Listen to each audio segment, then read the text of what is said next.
Halo Kak, boleh tanya nggak? Boleh? Kakaknya tahu sastrawan A.A. Nafis nggak sih? Enggak? Belum pernah dengar. Enggak. Nah, tidak tahu saya. Enggak. Kok enggak tahu ya? Kalau cerpen robohnya surau kami? Enggak? Belum pernah dengar juga. Enggak. Belum tahu juga. Tahu tapi dikit. Enggak tahu juga. Oke, terima kasih ya Kak. Yeah.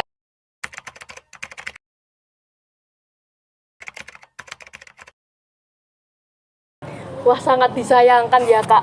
Padahal seorang sastrawan Indonesia ternama yang bahkan namanya itu sampai terdengar di telinga para anggota UNESCO loh.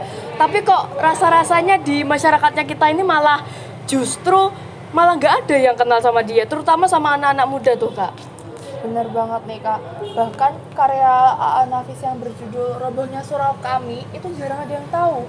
Padahal cerpen tersebut itu ada di buku pelajaran sekolah. Nah bener banget tuh, aku sendiri loh ya, itu pertama kali tahu siapa si A.A. Nafis itu sebenarnya dari buku pelajaran sekolah loh Kak. Nah aku itu waktu itu tahunya itu dari buku pelajaran bahasa Indonesia, pokoknya SMP lah, aku lupa itu kelas berapa. Nah di situ aku baca itu yang namanya cuplikan dari cerpen Robohnya Surau Kami. Nah baru dari situlah aku nyari tahu sebenarnya siapa ini yang ngebikin cerpen Robohnya Surau Kami kok bisa se-booming itu pada masanya. Nah karena itulah aku browsing-browsing di Google dan lain sebagainya itu Kak.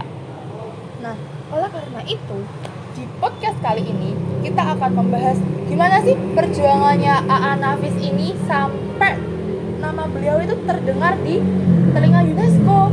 Nah, tapi sebelum itu, tak kenal maka tak sayang, maka perkenalkan saya Putri Gabriela Kasangke. Dan saya Emma Wiloka. Inilah podcast kami yang berjudul Terbenamnya Sang Pencemooh Nomor Wahid. Oh iya untuk pengenalan siapa sih A.A. Nafis ini? Nah, jadi nih Gek, A.A. Nafis itu atau yang biasa kita sebut dengan nama panjangnya ya, Ali Akbar Nafis itu merupakan seorang sastrawan Indonesia ternama pada masanya. Nah, beliau ini lahir di Kampung Jawa, Padang Panjang, Sumatera Barat pada tanggal 17 November 1924 nih Gek. Nah, terus pendidikan terakhir beliau itu kalau nggak salah ada di perguruan Indonesia Netherlands School. Itu kalau nggak salah sekolah yang didirikan pada masa penjajahan Belanda gitu loh, Gek. Nah, sekolahnya ini ada di, kalau nggak salah ada di Sumatera Barat sana, dan A.A. Nafis ini sekitar tahun 1946 itu lulus dari sekolah ini tadi.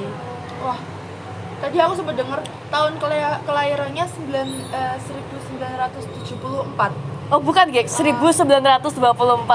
Ya, 24. Berarti tahun ini, tahun 2024, tepat 100 tahun kelahiran beliau. Oh iya benar juga ya Gek. Jadi tahun 2024, tahun 1924. Wah bener banget tuh Gek berarti. Ya 100 tahun semenjak beliau lahir nih teman-teman.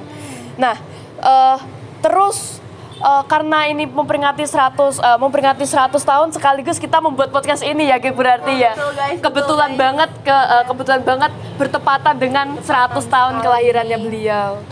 Kita juga baru tahu kok. Ya baru tahu ini tadi. Terus gimana sih perjalanannya A.A. Nafis sampai nama beliau itu bisa terdengar di telinga UNESCO? Nah, sebenarnya ya kalau untuk perjalanan sampai beliau ini bisa menjadi seorang yang sangat terkenal kayak gitu itu nggak semudah itu loh, Gek. Nah, kita mulai dulu dari masa kecilnya ya. Nah, jadi Pak A.A. Nafis ini sebenarnya dalam mengarang kemudian dalam literasi itu sebenarnya merupakan suatu keahlian serta kegemaran beliau semenjak SD loh, Gek. Nah, jadi sejak SD ini beliau itu bahkan sudah berkenalan dengan yang namanya filsafat, kemudian sejarah-sejarah Islam. Nah, kemudian juga cerita-cerita pendek tuh, Gek. Wah, filsafat keren banget.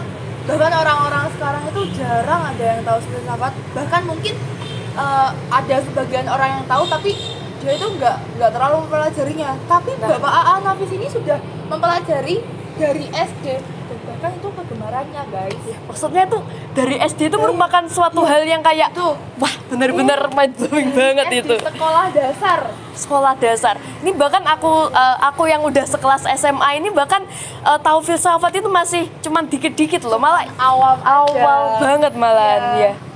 Nah, jadi si Aan Nafis ini ya, Gek, itu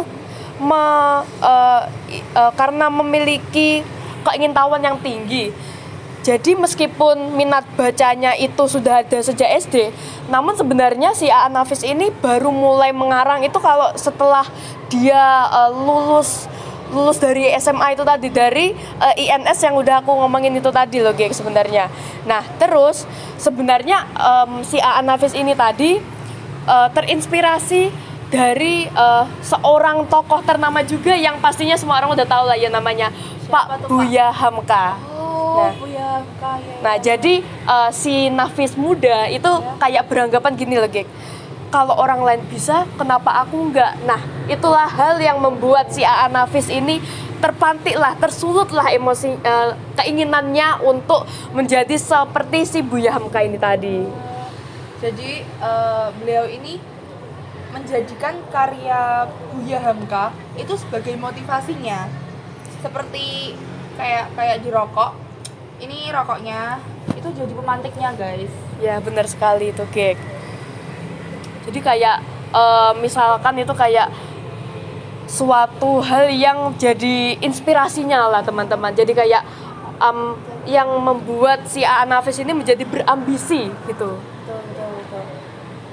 Jujur aku kalau lihat tulisan-tulisan panjang itu rasanya udah males banget, apalagi teks panjang kayak gitu, Nah, bener banget tuh, Gek. Kayak contohnya itu TOBK kemarin itu, wah, literasi bahasa Indonesia. Itu ada beberapa soal yang itu aku bahkan belum sempat menyelesaikannya, Gek, saking panjangnya itu teks. Tapi kalau misalkan Pak Aan Nafis ada di zamannya kita, mungkin itu literasi bahasa Indonesia terus penalaran umum, kayaknya beliau ini dapat 100 ya, Gek. Juara satu nih ya, gitu ya. teman-teman. Saking sukanya dia dalam berliterasi itu, teman-teman. Oh iya, kalau aku nggak salah baca itu dari riwayat kehidupan, kehidupannya si beliau Pak Aan Nafis ini pernah jadi DPRD di Sumatera Barat. Nah, bener banget, oke. Tapi sebenarnya beliau itu nggak serta-merta setelah lulus dari INS itu langsung jadi DPRD begitu saja. Nah, jadi sebelumnya itu beliau juga sudah pernah kayak menjabat di berbagai kantor, kemudian kayak pernah menjadi seorang kepala bagian kesenian Jabatan Kebudayaan Sumatera Barat di Bukit Tinggi sana. Kemudian beliau juga pernah menjadi ketua Yayasan Ruang Pendidik INS Kayu Tanam. Nah, jadi beliau itu kayak setelah lulus dari INS nih ya, dia itu jadi kayak ketua yayasannya itu tadi. Nah, selain itu beliau juga pernah menjadi dosen, kemudian pernah menjadi pemimpin redaksi harian Umum Semangat, dan bahkan lah ya seorang yang terkenal kayak Aan Nafis ini, beliau bahkan pernah menjadi pegawai pabrik porselen loh, Gek, di Padang Panjang sana. Nah, jadi meskipun seorang itu sudah terkenal, namun ternyata orang itu juga pernah menjadi hanya sekedar pegawai porselen itu tadi. Keren banget. Tapi aku bingung, soalnya kan beliau ini banyak kegiatan ya. Gimana sih cara dia itu di sela-sela kegiatannya itu nulis tulisan yang super keren, gak bisa berkata-kata. Oh ya, kalau nggak salah tadi aku sempat nyebutin di awal karya beliau yang paling terkenal itu Robohnya Surau Kami ya. Wah, iya bener banget tuh, Gek. Robohnya Surau Kami itu juga cerpen yang pertama kali aku ketahui yang ternyata itu malah ciptaannya si Pak Aan Nafis ini. Nah, ngomong-ngomong, mau aku kasih fun fact nggak tentang cerpen Robohnya Surau Kami ini? Apa tuh? Nah, jadi cerpen Robohnya Surau Kami itu merupakan karya pertama dari Pak Aan Nafis nih, Gek. Nah, selain itu ya, fun fact lainnya itu adalah cerpen ini sudahlah jadi cerpen pertamanya beliau. Cerpen inilah juga jadi cerpen pertamanya beliau yang diterjemahkan menjadi 4 bahasa asing nih, Gek. Ada bahasa Inggris, kemudian bahasa Jerman, Perancis, dan juga Jepang. 4 bahasa sekeren itu. Memang ceritanya itu bagus banget. Yang aku nggak nyangka waktu kamu bilang itu tuh cerpen pertamanya beliau. Iya. Aku kira cerpen itu tuh cerpen yang dari kesekian beliau udah bikin. Oh iya. Terus Aan Nafis buat cerita tentang apa lagi selain itu? Nah, jadi selain dari ceritanya Robohnya Surau Kami itu sebenarnya kalau mau kita sebutin semuanya tuh ada banyak banget ya teman-teman. Kalau nggak salah ada sekitar 20-an lebih, berapa ya? Wow. Sekitar 23 cerita yang beliau tulis itu. Nah, itu belum terhitung sama cerita-cerita kolaborasi dengan para sastrawan terkenal lainnya itu, Gek. Aduh, aku pengen tahu deh. Coba dong sebutin. Nah, ini beberapa aja ya teman-teman. Soalnya ada banyak banget ini. Contohnya itu ada cerpen Kemarau, kemudian ada lagi Hujan Panas, ada lagi Biang Lala, kemudian ada lagi Saraswati si gadis dalam sunyi, dan kemudian ada banyak sekali lainnya itu teman-teman. Emang apa aja sih penghargaan Aan Nafis dengan karya yang sebegitu banyak? Gak mungkin dong gak dapat penghargaan dari karya tadi berapa? 20? Ya, sekitar 23 Sekitar itu tadi. 23 itu. Apa aja sih penghargaannya? Nah, kalau mau diruntut nih ya, Gek, ada banyak sekali penghargaan yang diterima oleh si Pak Aan Nafis ini. Oke, baiklah. Yang pertama ya, Gek. Jadi cerpen Robohnya Surau Kami Ya. yang kita bahas dari tadi nih, Gek, Ya. itu dinobatkan menjadi cerpen terbaik majalah kisah tahun 1955. Itu baru pertama, guys. Baru pertama itu ya. Baru pertama. Terus ada lagi nih, Gek. Cerpen Saraswati si gadis dalam sunyi Oh, yang iya, tadi aku sebutkan iya, itu. itu tadi. Nah, itu dinobatkan oleh UNESCO sebagai cerpen terbaik remaja tahun 1988. Nah, ini sekelas UNESCO loh teman-teman, UNESCO, guys. mengakui karyanya si Pak Aan Nafis ini tadi. Kemudian yang ketiga itu ada beliau juga memperoleh semacam satya lencana ya, satya lencana dari kebudayaan pemerintah Republik Indonesia pada tahun 2002 nih, geng. Wow. Nah, ini sebenarnya kalau disebutkan semuanya itu ada lumayan banyak teman-teman. Aduh, Mungkin durasi sekitar ya, durasi. mungkin sekitar 4 sampai 5 Aduh. 4 sampai 5 lagi itu. Iya. Banyak banget. Gak nyangka banget. Bahkan karya beliau terkenal itu dinobatkan sama UNESCO loh. UNESCO, guys. Iya, UNESCO. Oh ya, sekedar informasi tambahan. Saat ini UNESCO telah memperingati 100 tahun kelahiran Aan Nafis. Sama kayak kita. Ya, memperingati Ini- bersama ini kita memperingati ceritanya ya, bersama guys. ya. Secara internasional. Jadi nggak cuma di Indonesia saja, tapi juga di negara lain juga memperingati si Aan Nafis ini.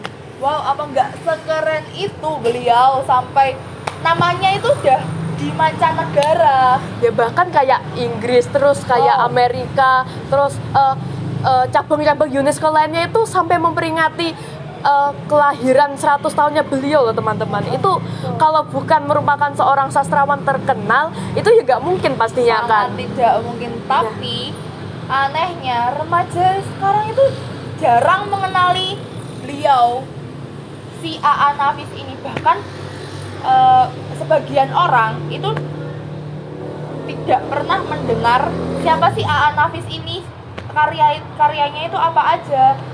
Dia itu mempunyai penghargaan atau apa ya, Mungkin semacam kayak kemampuan dan juga skill ya, kemampuan dan juga skillnya skill. itu apa. Yang mana kemampuan dan juga skillnya itu nggak semua orang itu punya loh, pastinya. Bahkan kayak sastrawan saat ini yang mungkin terkenal itu sekitar kayak Pramudia Anantatur, kemudian seperti betul. Terelie itu ya. Fiersa Cuman malah Bersari. ya Fiersa salah satunya itu tadi. Salah satunya itu. Tapi sayangnya itu nama Aan Nafis nggak masuk ke dalam list itu tadi. Itu contohnya kayak ketika kita nanya-tanya sama teman kita Iya. ya, Gek, itu nggak ada yang kenal Aan Nafis sama sekali loh. Bahkan yang betul. tahu cerpennya beliau yang sudah terkenal itu tadi, Robohnya Surau Kami itu, hanya cuma ada 1 orang aja loh teman-teman yang tahu sama cerpennya beliau ini. Nah, karena itu lagi dengan dibuatnya podcast ini kita harapkan semoga kita dan juga teman-teman ini bisa sama-sama belajar tentang siapa sih A.A. Nafis ini, atau setidaknya itu tahulah sedikit-sedikit tentang sastrawan Indonesia terkenal yang bahkan namanya itu terdengar sampai di telinganya UNESCO itu tadi. Betul sekali Emma. Jadi diharapkan teman-teman sekalian dan juga yang menonton video ini bisa mengenali siapa A.A. Nafis ini dan gimana sih perjalanannya beliau sampai karya-karyanya itu bisa terkenal sampai ke telinga UNESCO, dan bahkan hari kelahirannya beliau itu diperingati satu dunia. Wah, keren banget. Keren. Oke.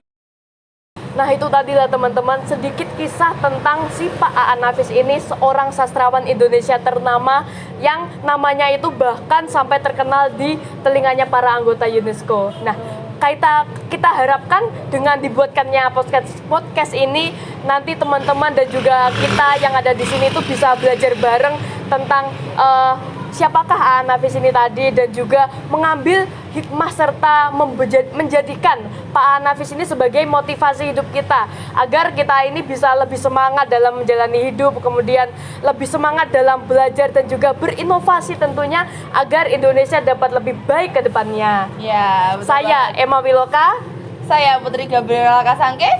dan terima kasih.